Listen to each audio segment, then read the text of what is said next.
All right, Dave Blunden and Chase Lockmiller here, live from Davos World Economic Forum. You can't be more in the middle of things than we are today. This is just got off stage, and a pretty enlightening conversation up there. Did you have fun? Yeah, it was a very fun conversation, very healthy debate about the future of AI and the infrastructure required to power intelligence at scale. That I thought was a ton of fun. So Jason and I were talking earlier about. You were class of 07? I graduated 07, yeah. I was 07 from MIT? You graduated a year early? I was class of 08, yeah. You're class of 08, graduated a year early. Yeah. Chase, you're one of these hyper-competitive, climb the highest mountains in the world, MIT soccer team, graduate early, hyper-competitive entrepreneur at your core. What was your upbringing? What made you so kind of just focused and driven? I don't know if there was any one thing. It was like I grew up playing a lot of sports, and I was also always very into math. I just inherently was a very competitive person from a very young age, and I enjoyed very technical things, and MIT was sort of the perfect place for me. I felt like it was like I was coming to my dream school. And made a ton of great friends, and was able to do a lot outside of academics as well, and engaged in sort of the Greek community. I was part of the fraternity Alpha Tau Omega. Yep. I was part of the varsity soccer team. Did a lot sort of socially and as well as academically. We were just talking earlier too. I do want to talk a lot about Crusoe because you're right in the middle of the biggest construction project data center build out in the history of the world. But before we get to that. We were just talking earlier, a lot of the university presidents are here today. We have Joe Owen, the president of Northeastern, Sally Kornbluth, the president of MIT, Harvard, Stanford, they're all here. And there's a lot of talk about the role of the university becoming irrelevant in the age of AI. The AI can be a perfect mentor. It's a better TA than most TAs I ever had in school. And also the tuition is just a crazy investment. So you have people like Peter Thiel saying it needs to be eliminated from society. But we were talking about MIT being an exception to that just a minute ago, and I feel the same way. The things that you learn, the bonding, the teammates you meet, the competitive spirit, the raw technical skills you get at a place like MIT, Northeastern, is irreplaceable in my mind. How do you feel about that? Yeah, I mean, I probably fall somewhere in between the, everybody should get a college degree, camp of things as well, compared to, the Peter Thiel, Ben Horowitz, like nobody should, college should be eliminated. Nobody should go to college anymore. I'm probably somewhere in the middle. There was sort of this dream for America that every student would have the ability to go to a four-year university, get a four-year degree, and it sort of became this like rule of thumb that like everybody had to have a four-year college degree. And for a lot of jobs, a lot of use cases, I don't necessarily think that's the case. Now, for harder sciences and technical applications, I think it is absolutely the case. So I think there's sort of this, we probably overdid it in terms of the number of students going to college. I think, and I think like, it's sort of put a lot of students in a position, sort of setting them up for failure, where they're saddled with a lot of student debt. They didn't really know what they're signing up for. They think they're getting this four-year degree that's going to set them up for success, but it actually, it doesn't often give them, the tools they need. Engineering and hard sciences, I think, are absolutely the exception, where, having that four-year college degree at from a program like MIT, I kind of see as like an irreplaceable thing. I think, when I look at the future of the economy, the amount people are going to be able to do at their fingertips, the leverage they're going to be able to get from AI, and the digital labor force that's going to be created through all these agentic workflows is unbelievable. People will be able to do more as an individual and be able to leverage this technology more than has ever happened in the history of humanity. And what's that going to result in? It's going to result in like the most innovative people, the most creative people, the most first principled, thoughtful people are going to just be able to do more to impact the world than ever before. I was just with Elon doing a podcast on moonshots. That was 3 weeks ago, and I know you're very close with Elon too. I think we were just talking. You said he's the GOAT. But what you just said just sparked that, because thinking from first principles, this idea that you can think about, the raw possibilities, like can we get 2 tons onto a spaceship and get it into orbit, and can we put a data center in space? Does the math work or does it not work? And I really feel like the way that problems were approached at MIT, even some of the IAP classes, like there was an IAP class called WAGs, Wild Ass Guesses, where you take like 3 fundamental facts, like how far away is the sun, how hot is it, and maybe those 2. What's the best source of power on Earth? And calculate how much energy hits the Earth every day from the sun. Go. You have 1 minute to figure it out, and you have to be within a factor of 3. Yeah. Go. And it'll be like 20. And so that mindset suddenly matters a lot in entrepreneurship, where, for most of my life, when I was an undergrad at MIT, I'm going to guess that maybe 10% of the student body had any interest in starting a company or being an entrepreneur or a co-founder. Now when you survey the incoming freshmen, it's up to 80%. 80%? 80%, yeah. And it's Wow. crazy. And it's because, they've been inspired by originally Drew Houston, who started Dropbox, and now you with Caruso, and then Michael Truell from Cursor. Cursor, yeah. So I think the inspiration from those guys just percolated across. And you know what else was a big turning point? Every time an Iron Man movie came out, that notched up another step function, because everyone's like, wow, this Tony Stark thing is really cool. And Tony Stark is modeled on 2 people, Charles Stark Draper and Elon Musk. He was the character role model. I think he was in one of the movies too. He had a little cameo in there. But they Yeah. literally said, let's build a character that's a merger of Howard Hughes, Charles Stark Draper, and Elon Musk. And that's what Tony Stark is. I think one thing, speaking from a personal standpoint, I didn't really have any sense of what entrepreneurship was. The idea of building a company was like super foreign to me when I arrived at MIT. And so, but now like, here I am in my career, a couple of decades later, companies are the ultimate vehicle to sort of express technology, and be able to, fulfill your wildest dreams, right? You can imagine, the most special thing about entrepreneurship is actually, taking this first principled approach to things, imagining that something could exist, and then actually getting the capital, the humans, or the human capital, as well as the monetary capital to basically will that thing into existence. And that there's nothing quite like it. And it's an honor to hear kind of you say I'm an inspiration to folks, but I wish I could do more to inspire people to build companies, because it is companies are ultimately they create value for society. They create all this productive goods that are ultimately making people's lives better, and they can be an incredible, creative, and fulfilling expression of your own deepest engineering. Well, what you ideas. can do, you're the busiest guy on the planet, so you obviously can't just go meet all the entrepreneurs at MIT. They desperately want to meet you. You saw the line of people just getting from the stage over to here. But what you can do is actually tell us your journey from the day that you graduated, or graduated early, until you started Caruso. What can you say about that journey? I don't even know the details of that, but that helps inspire the next generation to walk in your footsteps, because they want to succeed. They desperately want to succeed. They want to be where you are today. What did you do? So when I left MIT, I was originally planning to go do a PhD, and I realized that like basic science research move incredibly slowly, and I had a lot of energy, and I wanted to go into like a fast-paced, fast-moving environment. That's exactly Elon too, by the way. I'm going to go do a PhD. I'm not going to last 5 minutes in this program. I got to go do a company. Well, I actually went a different path though. I ended up going to the quant finance space. Did you? And because the monetary incentives were very, very attractive. I didn't know a lot about finance when the headhunters found me, but they were like, hey, you're very good at math. All you have to do is like solve math problems and come up with creative algorithms, and people will pay you a lot of money to do that. And I said, oh, that sounds like a pretty good gig. But what I found, and not everybody finds this, but for me, I found it unfulfilling.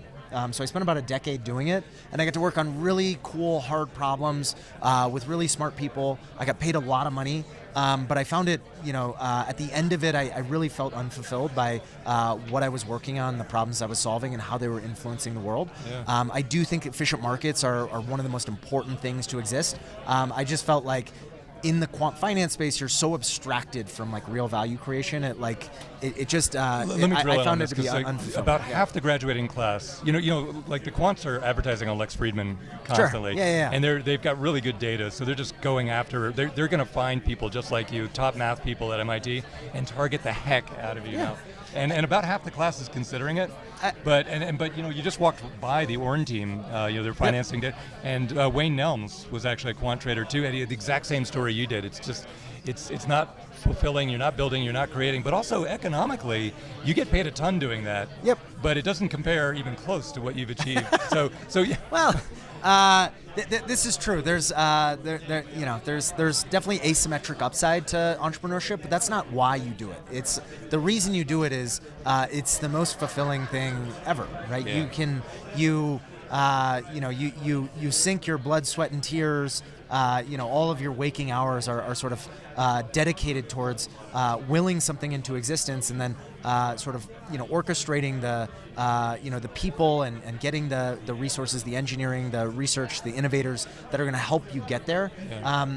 All of that is an incredibly rewarding process, and a lot of people can make a lot of money doing it in the process. I mean, one of the most rewarding things for me is seeing people that took a chance with me.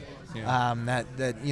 Were really inspired by what I was trying to do, and they could have gone to MIT, or they could have been an electrician, and they decided to dedicate their valuable working hours of their life to Crusoe and to me, and because of that, they become incredibly rich. Yeah. And it's completely changed their lives. Yeah. And I think we're all very, very proud of the product and the outcome of things, but money's very much like the secondary outcome compared to the impact that you have on the world. And I think it's sort of the inverse in quant trading. And again, no judgment for people that go that path. I think it's fun. I think it's very exciting. You get to work on really hard problems with very smart people. It's like the talent density is unbelievable. Yeah. For me, it just wasn't a great fit. Did you bring anybody with you from the quant world when you went into entrepreneurship? Because like you said, the talent density at MIT is crazy, but in quant trading it's also crazy. And we see a lot of teams form in these ridiculous environments of talent density.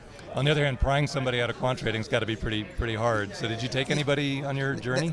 Yes. So there are some people that work with me that are from that world. Yeah. But to your point, it is kind of the people do have to make like a irrational leap with you, Yeah. right? Because if you're making a very high cash compensation in the quant space, it could be millions of dollars per year.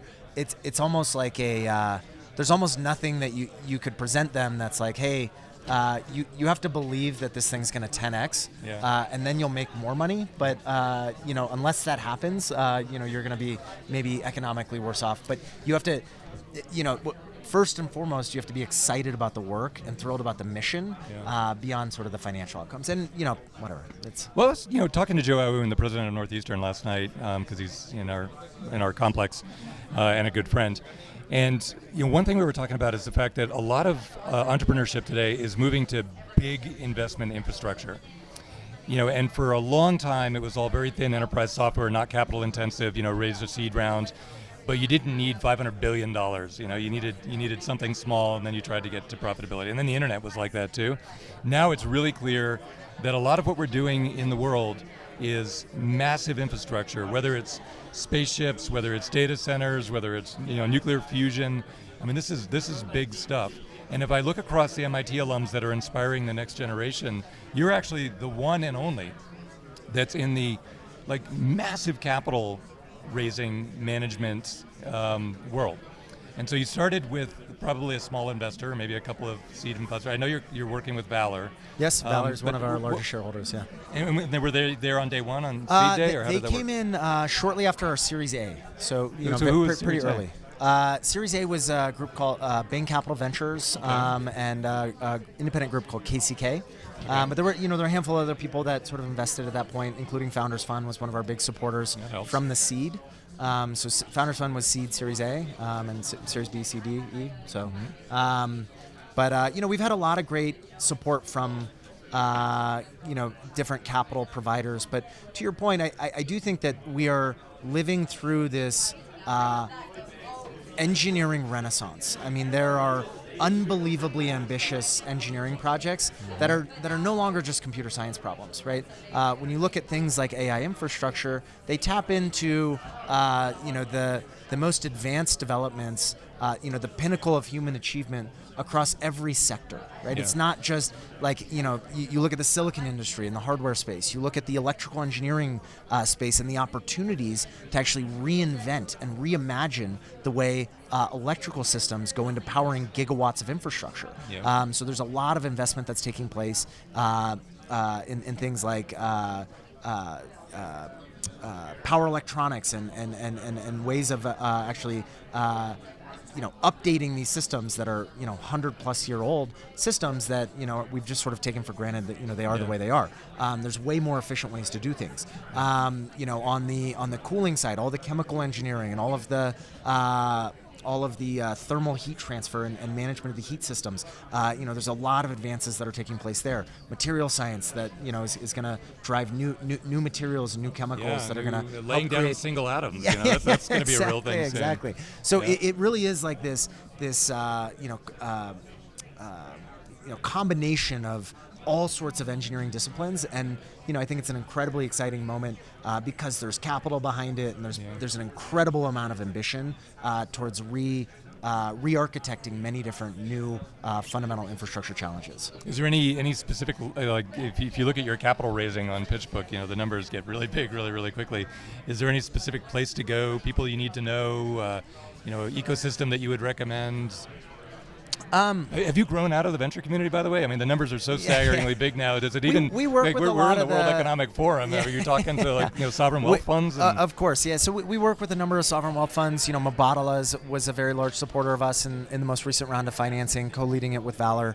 A lot of the crossover funds, folks like Fidelity, in the traditional mutual funds like Fidelity. Fidelity is Franklin a crossover fund now. That's interesting. They have it. Sorry, I shouldn't have framed it that way. The crossover funds are like $4 Tiger, trillion, Fidelity, and they have a crossover bucket where they're investing in private companies. So Fidelity, T. Rowe, Capital Group, Franklin Templeton, a lot of folks that are have pools of private capital that are going to lead to like much bigger pools of public capital.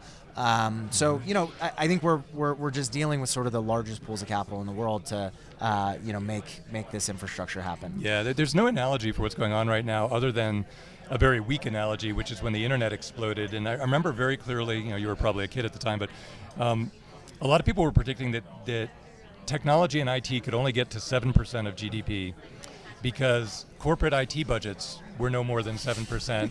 And once you hit the limit of the IT budget, where are you going to go? And they're like, wait a minute.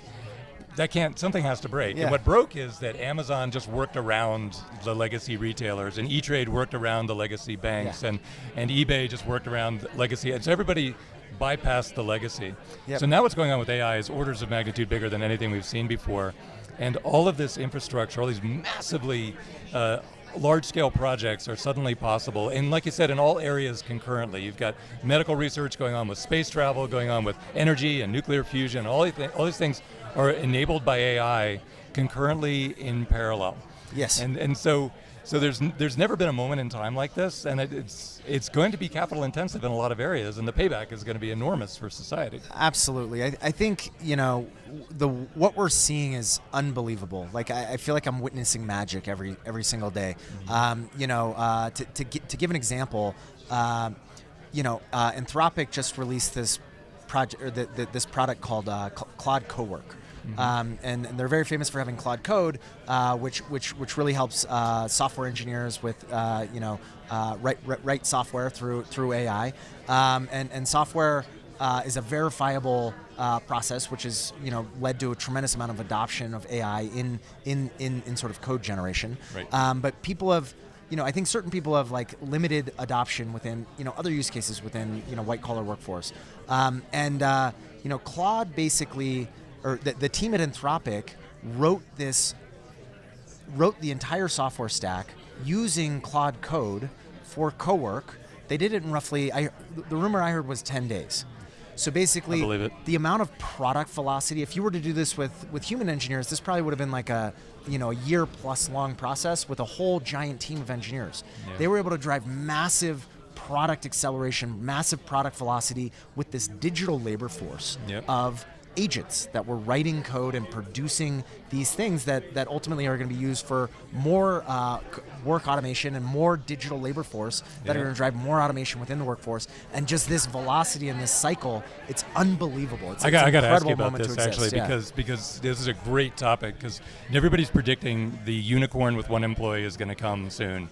And it's not really one employee, because you have thousands of AI agents that are effectively acting as your workforce. With a bunch of digital employees. Employees, And so right in that transition phase right now. But when I graduated, I wrote code pretty much 24/7 for about 6 years. And then, as a founder of 22 companies after that, gradually just didn't have time to write the code anymore. Managing, capital raising, hiring, and everything. And that's all consuming. And then Cursor comes along, like you said, and Claude Code comes along. And now I've written more code in the last 3 months than in my entire life combined before this. Over 1 million lines of code. And it's functional, and it's capable. But it's very clear to me that managing large-scale businesses is going to be through an AI lens, through an agent lens. And we were just talking about the fact that you can now know exactly what anyone in your workforce is doing at any given time, entirely through AI agents, and the image recognition, the recognition of the data, the metadata that comes from things like Slack, all of that feeds into the great AI machine and gives you unbelievable transparency into large-scale projects. And I think that we're right in the transition phase. Be very curious how much you're using it today in your day-to-day life and what you see like a year from today. Yeah, I mean, more than anything, what I'm most excited about is like the way we can actually get productive tasks done. Yeah. Right. I think there's a lot of usage. In my own personal usage, I find myself using it a lot as a thought partner as I'm thinking through ideas and doing my own research in some domain. But I think there's this important transition that's unfolding of actually a productive work product. Like I could have two options. And there's sort of, and it's sort of like this new Turing test, right? The Turing test is very famous. If you have a human having a blind conversation with a human and with a machine, could the human tell the human tester tell the difference between which one's the human, which one's the machine? I think largely we've passed that, which is people didn't even really celebrate or give it the proper celebration. That's what Alice Wisner is saying all the time. It's like we just flew past it. We just passed one of the biggest milestones in human history, and we just flew through it, and no one even had a party. We should have a party.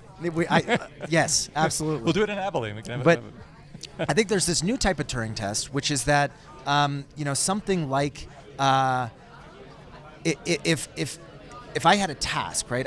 I wanted to create a drug that was going to cure treat pancreatic cancer. That's a good one. And I said, great, I'm going to hire a team to do this, or I'm going to hire an AI to do this. Mm-hmm. And could I tell the difference between the work outcome? Could I get economic parity in terms of the amount of compute I would have to pay for to produce the drug that's going to treat it? And could I actually get a better outcome using AI versus not? And sort of you're going to get these productive, and Claude Cowork is a great example of this. Like, what would it have taken to actually hire a team to build that product? Yeah. How much time? How much salary plus benefits? And would it ever get take? funded? Would it be just the best idea ever that just sits there undone because the funding is so high and no one will commit the check? And so it's this incredible moment. I've heard somebody refer to it as like the idea guy renaissance. Mm-hmm. There's kind of this like sort of laughed about character in Silicon Valley that's the idea guy. But now it's like if you're an idea guy, you have this infinite digital labor force through AI and agents that can make your ideas reality. Yep. And I certainly am a big believer we're going to see the single organic or human person unicorn companies. We got to get you back on campus more. I mean, that's so inspiring. So any final words? Like, look, you're in the middle of it.